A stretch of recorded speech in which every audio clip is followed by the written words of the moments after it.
지난 주일에 우리가요, 원죄로 하나님과 원수가 되었다 그랬어요. 그래서 우리가 수고와 노력의 땀방울을 흘리고 그 수고와 노력의 땀방울의 열매를 행복으로 알고 살지만 그게 행복이 아니라 뭐라는 거예요? 저주의 결과다 그랬어요. 그 저주의 결과를 우리가 분명하게 알 수 있는 게 뭐냐 그러면 인간은 누구나 죽는다는 거예요. 그 죽음의 문제를 해결해 주시기 위해서 하나님이 하나님의 아들이신 예수님을 이 땅에 보내신 거예요. 그 예수님을 이 땅에 보내신 목적과 이유와 그 모든 것이 이름에 있는데 임마누엘, 하나님이 우리와 함께 계시는 거예요. 왜 함께 계시냐 그러면 예수 자기 백성을 저희 죄에서 구원하려고 어떻게? 그리스도로 왕이 되시고 제사장이 되시고 선지자가 되어주셔서 우리를 구원해 주신다 하는 거예요. 오늘은 우리의 구원을 위한 예수님의 삶과 죽음에 대해서 살펴봅니다. 19세기 유명한 시인 중에 롱펠로우라고 하는 시인이 있습니다. 근데 19세기 사람인데도 지금 21세기인데도 사람들의 사랑을 많이 받고 있어요.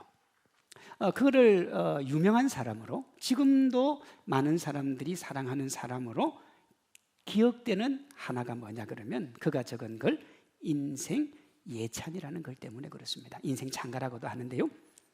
3세기가 지나도 여전히 그 사랑을 받는 것은 삶에 대한 그의 통찰이 지금을 사는 사람들에게도 공감을 일으키기 때문에 그래요. 글이 이렇습니다. 삶에 대한 가치관이 우뚝 서 있어도 때로는 흔들릴 때가 있습니다. 가치관이 분명한데도 흔들릴 때가 있어요. 가슴에 품어온 이루고 싶은 소망들을 때로는 포기하고 싶을 때가 있습니다. 긍정적이고 밝은 생각으로 하루를 살다가도 때로는 모든 것들이 부정적으로 보일 때가 있습니다. 정직함과 곱고 바름을 강조하면서도 때로는 양심에 걸리는 행동을 할 때가 있습니다. 따스한 사람들 틈에서 호흡하고 있는 순간에도 문득 소외감을 느낄 때가 있습니다. 행복만 가득할 것 같은 특별한 날에도 홀로 지내며 소리 없이 울고 싶은 날이 있습니다. 이게 이제 롱펠로우의 인생 찬가예요. 이 글의 특징이 뭐냐면 내가 지금 말로 다 할 수 없이 행복한데도 그 순간에 정반대의 감정이 올라온다는 거예요. 전혀 다른 감정의 혼재입니다. 하나 볼까요? 행복만 가득할 것 같은 특별한 날에도 홀로 지내며 소리 없이 울고 싶을 때가 있대요. 행복해요. 즐거워요. 이 즐거움 속에서도 막 눈물을 흘리고 싶다. 아마 보통 사람 같으면 참 쓸데없는 걱정한다. 우리가 그렇게 얘기할 수 있는데 인생의 희노애락을 아시는 분들은 공감이 될 겁니다. 왜냐하면 인생에서 말입니다. 하나를 얻으면 다른 하나를 잃는 경우가 다반사죠. 언젠가 제가 TV를 보니까 한 남자가 있는데 연말이 되면 20kg짜리 쌀을 100개를 기부를 하는 거예요. 매 연말마다. 이제 이분이 뉴스에 났고 기자가 왜 그렇게 기부를 하느냐 물어봤어요. 자기가 신혼 시절에 정말 가난했는데 그때 아내가 여보 나중에 우리가 여유가 좀 생기면 주변에 좋은 일을 좀 하고 삽시다. 그런데 지금 우리가 못 먹고 이렇게 쌀밥도 그리우니까 나중에 잘 되면 좀 쌀을 좀 주변에 소외된 사람들한테 나누어 줍시다. 그랬단 말이에요. 그래서 여러분 어느 정도 살만하니까 이제 한 100개 정도를 나누어 주면요. 그게 돈으로 하면 지금으로 하면 한 800만 원에서 한 1000만 원 될걸요.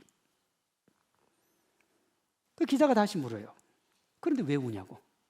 그렇게 행복하고 기쁘고 즐거운데. 이분의 말입니다. 여유가 되어서 쌀을 나눌 수 있는데 몇 년 전에 아내가 암으로 죽었는데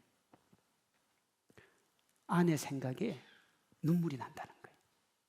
아내가 살아있을 때 이걸 같이 나누었으면 너무 좋았을 텐데 지금은 나 혼자 이 좋은 일을 하는데도 아내와의 함께하지 못함에 대해서 슬프다는 거예요. 행복을 함께 나눌 수가 없어서 슬프다 이 말이죠. 롱펠로우의 글이 수세기가 흘러도 여전히 공감을 불러일으키는 이유도 마찬가지입니다. 삶의 환경과 여건이야 많이 달라졌을지 몰라도 인생이 살아가는 그 본질이라고 하는 게 변하지 않잖아요. 희노애락이 뒤섞여 돌아가는 인생 만만치 않은 거예요. 행복과 기쁨을 추구하지만 그 반대의 경우가 적지 않고, 혹 우리가 행복과 기쁨을 얻어도 그것이 지속될 거라는 보장이 없잖아요. 그래서 불안한 거잖아요. 수고와 땀방울이 그로 인해서 맺혀지는 그 열매가 좋긴 좋은데 그게 뭐의 결과라고요? 저주의 결과니까 결국은 그것이 고통과 아픔으로 다가올 수밖에 없다는 거예요. 도대체 그게 뭘까? 오늘 본문 4절을 보시면 고단한 우리 인생을 이렇게 얘기해요. 그는 실로 우리의 질고를 지고 우리의 슬픔을 당하였거늘 우리는 생각하기를 그는 징벌을 받아 하나님께 맞으며 고난당한다. 그러고 있는 거예요.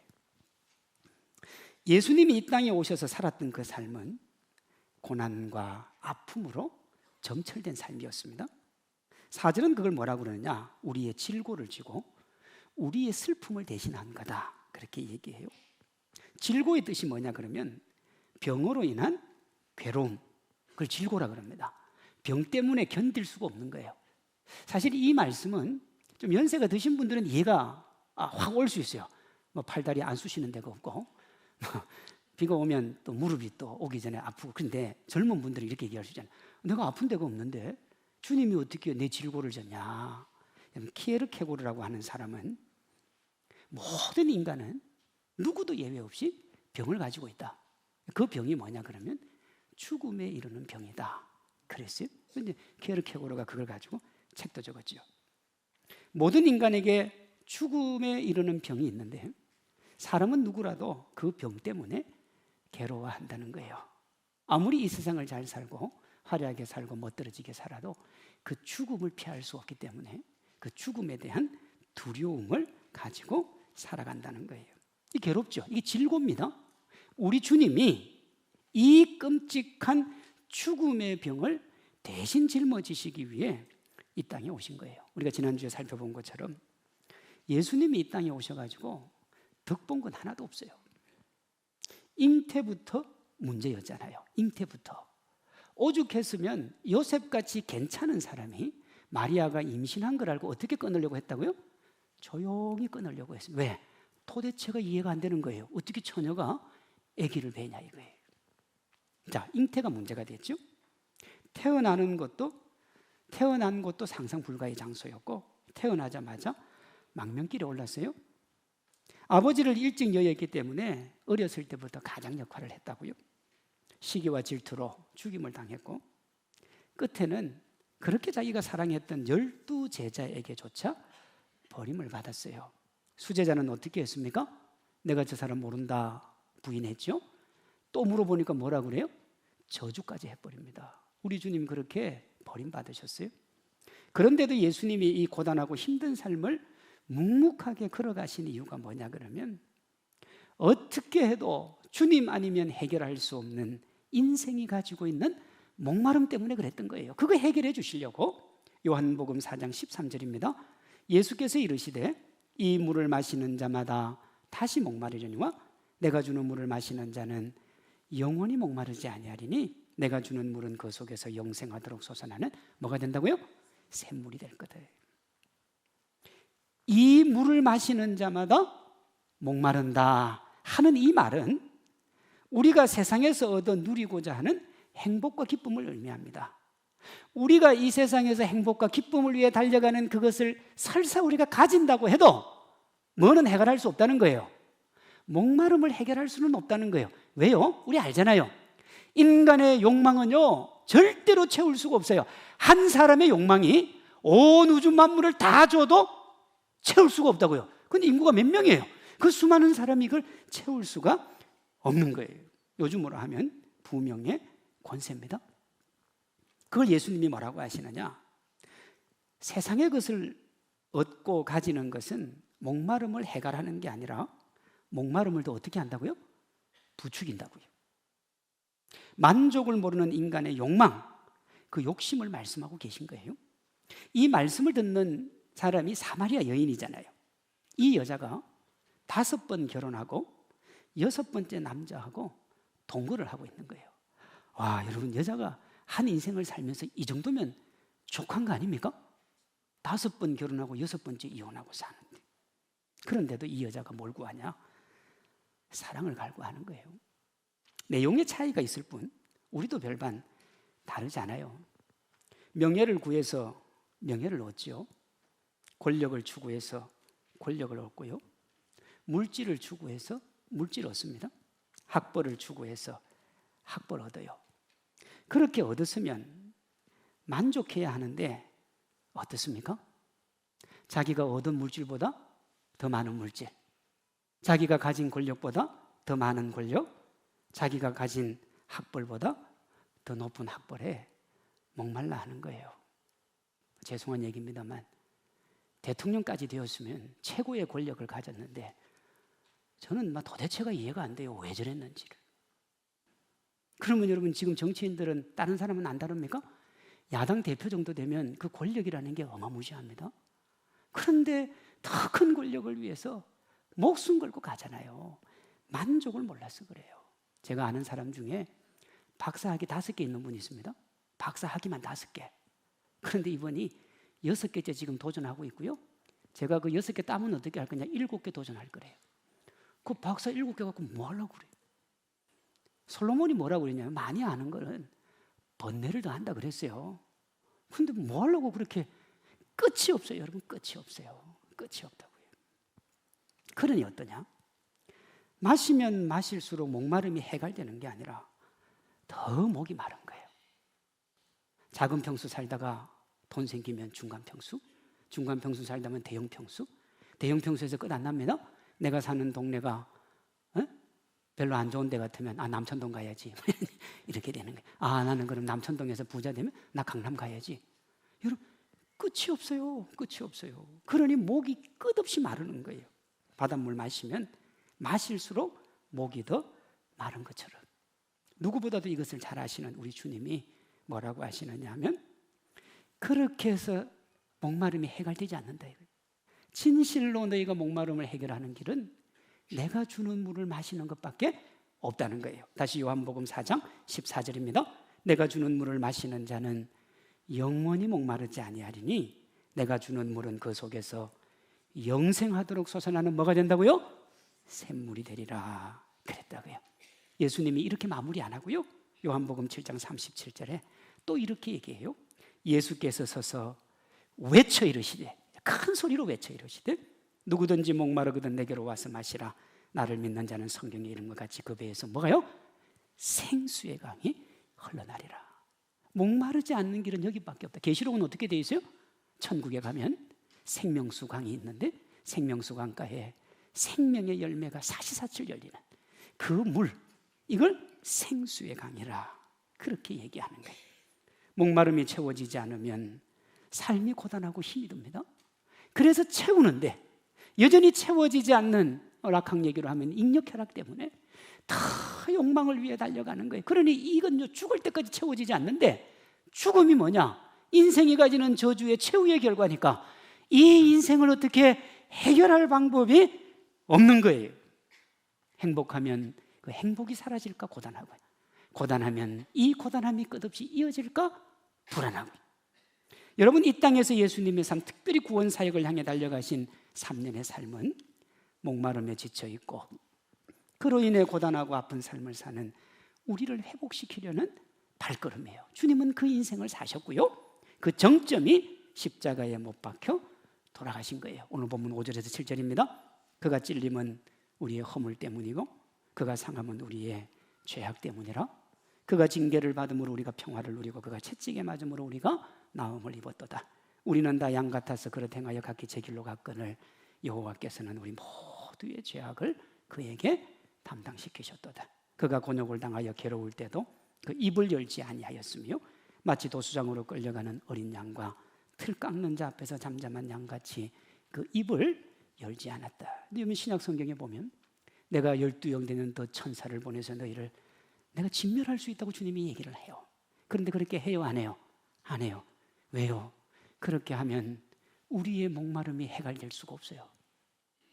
우리의 목마름을 위해 주님이 고난당하고 주님이 아프고 주님이 눈물을 흘리고 엘리 엘리 라마 사박다니 나의 하나님 어찌하여 나를 버립니까? 라는 그 아들의 절규를 아버지인 하나님이 외면하실 수밖에 없었어요. 왜요? 우리의 목마름을 해결해야 되니까. 예수님이 가시와 창에 찔려서 모든 피를 쏟으셨잖아요. 죽었는지 확인하기 위해 옆구리에 창을 찔러서 물과 피를 다 쏟았다 그래요.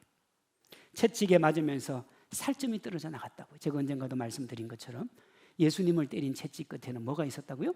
납덩이가 있었다고요. 그래서 탁 때리고 들어 올리면 살점이 떨어져 나갔다고요. 여러분, 예수님이 그 고통을 겪었어요. 누구 때문에요? 우리 때문에요. 5절입니다. 그가 찔림은 우리의 허물 때문이요 그가 상함은 우리의 죄악 때문이라. 그가 징계를 받음으로 우리가 평화를 누리고 그가 채찍에 맞음으로 우리가 나음을 입었도다. 우리 하나님이 그것 때문에 그 아들을 십자가에 내어준 거예요. 6절입니다. 여호와께서는 우리 모두의 죄악을 누구에게요? 예수님에게 담당시키셨도다 그러잖아요. 우리 살리려고 예수님이 대신 죽은 겁니다. 성경에 이걸 분명하게 보여주는 게 엄청나게 많은데 제가 두 가지를 말씀드릴게요. 첫째는 뭐냐 그러면 애굽에 내린 10번째 재앙입니다. 이 10번째 내린 재앙을 기념하는 것을 유월절이라 그래요. 유월절의 뜻이 뭐냐? 넘어가다는 뜻입니다. 엄청나게 중요한 거예요. 유월절이 뭐라고요? 넘어가는 거예요. 자, 출애굽기 12장 13절에 그 내용이 나와요. 내가 애굽 땅을 칠 때에 그 피가 너희가 사는 집에 있어서 너희를 위하여 표적이 될지라 내가 피를 볼 때에 너희를 넘어가리니 재앙이 너희에게 임하지 아니하리라 그랬단 말이에요. 6월절 어린 양을 잡아서 그 피를 문설주에 바르면 모두가 죽어도 그 피를 바른 사람은 산다는 거예요. 출애굽기 12장 21절입니다. 너희는 나가서 너희의 가족대로 어린 양을 택하여 뭐요? 6월절 양으로. 6월절이 뭐라고요? 넘어가는 거예요. 너희가 살기 위해서 뭘 잡으라는 거예요? 어린 양을 잡으라는 거예요. 예수님의 수제자였던 베드로가요, 이 어린 양을 예수님의 십자가와 직접적으로 연결을 시킵니다. 베드로전서 1장 18절 19절이요. 너희가 알거니와 너희 조상이 물려준 헛된 행실에서 대속함을 받은 것은 은이나 금같이 없어질 것으로 된 것이 아니고 세상의 어떤 것으로 된 거 아니라는 거예요. 오직 흠없고 점없는 어린 양 같은 그리스도의 보배로운 피로 된 것이라. 예수님의 길을 준비하기 위해 이 땅에 오신 세례 요한은 요한복음 1장 29절에서 그걸 이렇게 얘기해요. 요한이 예수께서 자기에게 나오심을 보고 이르시되 보라 세상 죄를 지고 가는 하나님의 뭐라고요? 어린 양이다 그랬다고요. 6월절 어린 양의 피가 우리의 속죄를 위해 흘리신 그리스도의 보배로운 피를 예표한다는 거예요. 자, 이렇게 되면 6월절 재앙은 원래 누구를 위한 재앙입니까? 우리를 위한 재앙이잖아요. 아무도 피해갈 수 없는 그 재앙이 우리의 재앙이라고. 이걸 제가 지난주 말씀으로 하면 인간이 하나님을 떠나 죽음에 이르게 된 것은 누구도 피해갈 수 없는 재앙이에요. 아무리 수고하고 노력하고 땀방울을 흘려도 그 죽음에 노예된 인생을 피해갈 수가 없는 거예요. 핵심이 죽음입니다. 6월절도 핵심이 죽음이에요. 인간은 하나님과 단절된 죽음의 노예입니다. 그 어떤 노력으로도 이 재앙을 피할 수가 없어요. 우리 편에서 할 수 있는 게 아무것도 없어요. 뭘 해도 살아나갈 길이 없다고요. 그런데 하나님이 그 죽음으로부터 우리를 살리기로 작정을 하신 거예요. 이것을 위해 예수님이 십자가에서 보배로운 피를 흘리신 거예요. 이게 10번째 재앙입니다. 또 하나는 아사셀의 염소입니다. 이 아사셀의 염소는 1년에 한 번 드려지는 대속죄일이 있습니다. 그게 뭐냐 그러면 평소에는 제사장들이 들어가다가 1년에 한 번 대제사장이 지성소로 들어가는 거예요. 여기로 하면 여러분들이 앉아 있는 데가 성소, 제가 서 있는 데가 지성소라 그러면 여기 막이 하나 있었다고요. 대속죄일에는 대제사장이 그 길을 들어가요. 그리고 모든 사람의 죄를 지고 염소 한 마리가 광야로 보내집니다. 이게 뭐냐 그러면 백성의 죄를 대신해서 죽음을 감당하는 제물인 거예요. 레위기 16장 10절입니다. 아사셀을 위하여 제비 뽑은 염소는 산채로 여호와 앞에 두었다가 그것으로 속죄하고 아사셀을 위하여 어디로 보내라고요? 광야로 보내라 그래요. 광야로. 왜? 죄를 지고 가서 죽어라 이거예요. 그 염소가 죽음으로 우리가 속죄를 누리는 거예요. 이걸요, 히브리서 9장 7절, 11절, 12절은 그 예표가 예수님을 위한 거라고 분명하게 말씀을 하거든요. 오직 둘째 장막은 대제사장이 홀로 1년에 한 번 들어가야 돼. 맞죠? 홀로 한 번 1년 들어가야 돼. 자기와 백성의 허물을 위하여 드리는 피 없이는 아니하나니. 피예요. 그리스도께서는 장래 좋은 일의 대제사장으로 오사, 자 나옵니다. 뭐와 뭐로 아니하시고요? 염소와 송아지 피. 이 염소가 아사셀의 염소거든요. 염소와 송아지의 피로 아니하고 오직 자기의 피로 영원한 속죄를 이루사 단번에 성소에 들어가셨느니라. 그렇게 얘기한 거예요. 단번에요. 예수님은 십자가 지시기 전날 밤 이 자신의 죽음을 이렇게 얘기했어요. 이것은 죄사함을 얻게 하려고 많은 사람을 위하여 흘리는 바 나의 피 곧 언약의 피니라. 여러분, 생과 사의 기준은 어린 양 되시는 예수님의 피예요. 다른 건 기준이 될 수가 없어요. 다시 말씀드립니다. 어린 양의 피 외에 다른 것은 기준이 될 수가 없어요. 제가 사역을 하면서 예수님 안 믿고 착한 일 하는 사람 많은데, 예수님 믿고 정말 못된 사람 너무 많은데, 안 믿지만 착한 사람이 그 사람보다 낫지 않냐 이거예요. 그런데 왜 하나님은 그렇게 나쁜 사람은 구원해주고 예수님 하나 안 믿었다는 이유로 그 착한 사람을 구원 안 하냐, 이렇게 말씀하시는 분들이 있습니다. 기준이 뭐라고요? 기준이 뭐라고요? 피요. 다른 기준은 없어요. 다른 기준이 없다고요. 죽음의 천사가 그 집을 지날 때, 이 집에 사는 사람은 정말 소외되고 연약하고 가는 사람 많이 도와주고 자기 권력을 함부로 안 쓰고 좋은 일에 썼으니까 피가 없어도 내가 넘어가야지. 안 돼요. 하나님의 룰이 뭐냐? 다른 건 절대 고려하지 말고 뭐만 고려하라는 거예요? 피가 있는지 없는지만 고려하라는 거예요. 배우지 못하고 가진 것 없고 병마에 시달리고 고달픈 인생에 무시당하고 살아도 예수님의 보혈이 있으면 생명으로 나아갈 줄로 믿습니다. 반대로 많이 배우고 많이 가지고 명예권세 가지고 남부를 것이 없이 살고 천하를 호령해도 예수님의 피 없으면 죽는 거예요. 물론 여러분, 많이 배우고 많이 가지고 명예권세 가지고 남부를 끝없이 살고 천하 호령하면서 예수님 믿으면 제일 좋죠. 그게 제일 좋은 거예요. 그러나 만약에 둘 중 하나를 택한다면 이 세상에서 부명예 권세 누리고 하나님 모르며 살다가 지옥 가는 경우와 그거 없어도 고단하고 힘들고 피곤하게 살아도 주님 부여잡고 살다가 천국 가는 두 길이 있다면 뭘 택하라는 거예요? 주님 부여잡고 천국 가는 길 택하라는 거예요. 여러분, 출애굽을 결정짓기 전날 밤 애굽의 밤하늘을 수놓았던 수많은 통곡의 눈물이 애굽에 선한 사람이 없어서 생긴 게 아니에요.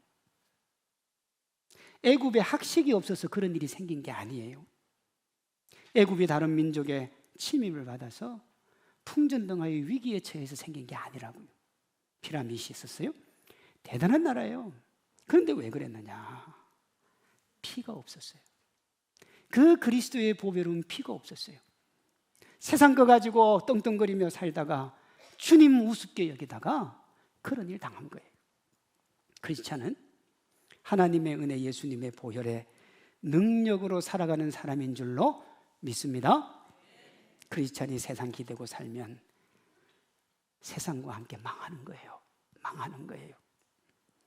392년에 로마가 기독교를 국교로 삼습니다. 국교요. 그때로부터 로마는 교회의 신실한 수호자가 됩니다. 교회가 힘들고 오려면 그 강성했던 로마가 교회를 지켜줬어요. 기독교 세계의 방파제 역할을 했어요. 어떤 어려움과 고통과 아픔도 로마라고 하는 든든한 나라가 기독교를 지켜줬다고요. 그랬던 로마가 416년에 반달족의 침입으로 쇠퇴의 길을 걷습니다. 반달족은 이방 나라입니다. 이방 나라가 로마가 무너지고 나면 기독교인들이 고단한 인생을 또 살아야 돼요. 왜냐? 300년 동안 순교하며 고통 가운데 그 기독교인들이 다시 힘을 내서 국교로 만든 게 로마잖아요.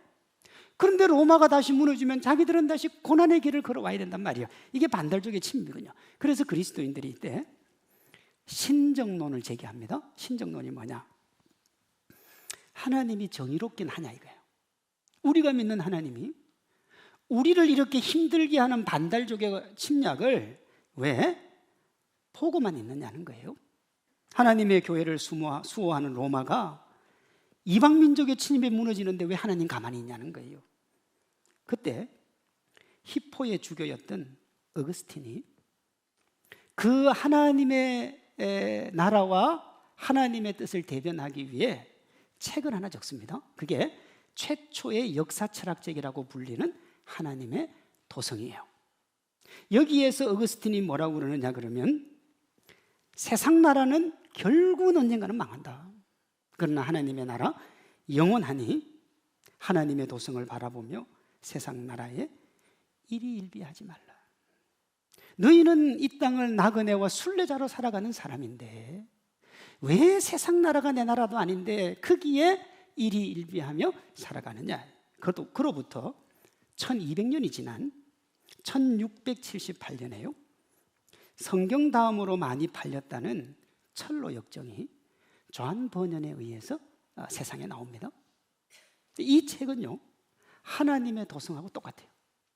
하나님의 도성이 이론서라 그러면 이 존 버년의 철로 역정은 그것의 실제서입니다. 멸망의 도시, 이 세상을 멸망의 도시라 그러고 멸망의 도시를 떠나 하나님의 도성에 이르는 크리스찬의 삶을 그려요. 그 순례자가 이름이 크리스찬이에요. 크리스찬이에요. 처음에 자기가 멸망의 도성을 떠날 때 아내가 떠나지 말라고 그래요. 그래도 남편인 크리스찬이 떠나요. 왜요? 이 세상은 멸망할 세상이니 우리가 영원한 하나님의 나라로 가야 된다 하는 거예요. 어거스틴의 말을 빌리면 아무리 견고해도 결국은 망할 이 세상이 아니라 영원하고 영광스러운 하나님의 나라를 바라보며 인생길 걸어가라는 겁니다. 그게 순례자예요. 순례자예요. 크리스찬이 의지하고 기댈 것은 세상이 아니라 하나님인 줄로 믿습니다. 세상이 주는 어떤 것이 아니라 예수님이 흘리신 보혈이에요. 여쭤볼게요. 여러분은 어떠세요? 세상 나라보다 하나님 나라 더 귀하게 여기고 사모하고 바라보십니까? 지난 주간에 있었던 국가 위기로 일컬어지는 계엄 선포와 탄핵, 그것과 영원한 천국 자녀의 정체성 둘 중 여러분들은 어느 곳에 더 민감하십니까? 어느 곳에 더 관심을 기울이고 있습니까? 세상 나라에 관심 기울이지 말라, 그 소리 아닙니다. 이 세상의 권력을 하나님이 주셨으니 그리스도인은 관심을 가져야 돼요. 그러나요, 그것이 뭘 앞서면 안 돼요? 하나님의 나라에 대한 관심보다 앞서면 안 돼요. 세상 권력자들 다 쓰러지고 무너져도 하나님 한 분 살아계시고 그분이면 족한 줄로 믿습니다. 그런데 인생이라는 것이 그게 잘 안 되는 거예요. 오늘 본문에 보면 예수님이 우리 죄를 대신해서 십자가에 못 박히는 수모와 모욕을 당해요. 그러면 우리가 그 주님과 함께 모욕당하시는 주님의 아픔을 기억해야 되는데 우리는 뭐 하고 있느냐 하면 십자가를 예수님 잘못으로 돌리고 여전히 세상에 관심을 기울이고 있다고요. 4절 6절입니다. 그는 실로 우리의 질고를 지고 우리의 슬픔을 당하였거늘 우리는 생각하기를 그는 징벌을 받아 하나님께 맞으며 고난을 당한다 하였노라. 우리는 다 양 같아서 그릇 행하여 각기 어디로 갔다고요? 자기 갈 길을 갔다고요. 하나님은 우리를 위해 다 찢으시고 다 내어주셨는데 우리는 어떻게 했다고요? 자기 갈 길을 갔다. 내 죄 때문에 고난당하시는 그 주님을 보면서 뭐라고 하냐면 저건 내 죄가 아니라 지 죄 때문에, 자기 죄 때문에 당하는 거니까 죽어도 싸다 이거예요. 여러분, 죽어도 싼 건 낸다. 내가 죽어도 싼데 나 대신에 왜 죽어가는 그 주님에게 뭐라고 하냐면 저건 죽어도 싸다. 우리가 이렇게 하면 진실로 우리에게 소망이 없어요. 그렇지 않은 세상보다 하나님의 나라가 우선이어야 되는 겁니다. 세상에 관심 기울이지 말라가 아니라 하나님 나라에 더 큰 관심을 기울여야 돼요. 사랑하는 성도 여러분, 우리의 죄가 얼마나 무겁냐 그러면 하나님의 아들이 죽어야 될 만큼 우리 죄가 무거워요. 다시요. 하나님의 아들이 죽어야 될 만큼 우리 죄가 무거워요. 착하다고요? 선하다고요? 괜찮다고요? 아니요. 하나님의 아들이 죽어야 될 만큼 우리 죄가 무거워요. 하나님이 우리 살리기 위해서 고난의 십자가로 뚜벅뚜벅 걸어가신 거예요. 우리가 미래를 기대하고 소망을 가질 수 있는 것은 예수님의 십자가 희생을 전제로 하는 거예요.